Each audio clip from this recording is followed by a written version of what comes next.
I did Hoff's walk around the island, and I did it with a group of people that wanted to support the Keala Foundation and support Aaron in his efforts to raise some money since 2020 has been a little rough on his charity. And what made me choose to walk around the island? It's just, I don't know, I just think of stuff to do like that. It just pops up. I had to do something. Aaron and I first started talking about this. I asked the question, what's the plan?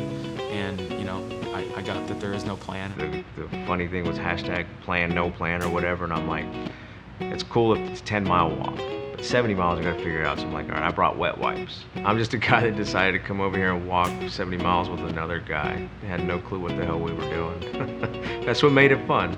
This type of situation, like, because it had never been done before, we didn't know exactly how to plan, which is why you don't really make a plan, so we were kind of the guinea pigs. I was stressed, I guess, and a little anxious about what was to come. I'm very nervous that I'm gonna get towed into something that I'm not anticipating, but, you know, I trust him. He might take me to the brink, but I think he'll bring me back. So we did something that we set out to do.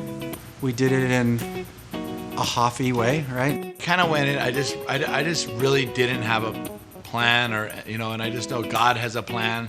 He just gives me a vision, and I'll start heading in the direction.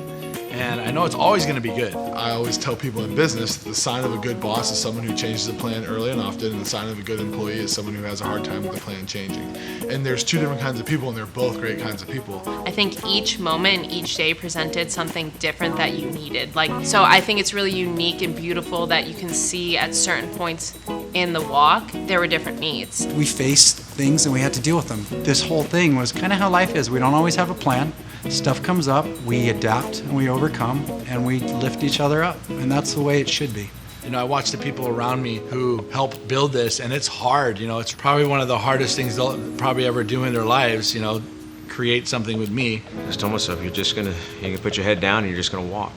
You're not gonna count steps, you're not gonna care about time, you're not gonna nothing. You're just going to move forward. Keep moving forward. Don't stop moving forward. If there's something that you think you can't do, just try it.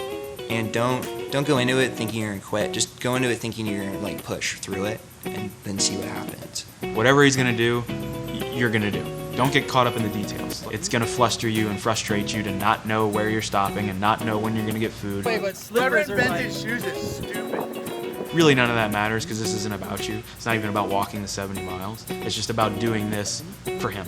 No, I'm getting an idea of hostage, you know, and it kind of makes you proud because you're in that inner circle family of like, yeah, you got pulled along with this and you survived. That's what it means to me, is part of a family that's willing to suffer to accomplish a goal. Take 1,343. Whole blister. It's definitely opened my eyes up to new opportunities and adventures of things to do to be able to raise money and awareness for the foundation, so they can understand what this whole process is about. You sure? Positive.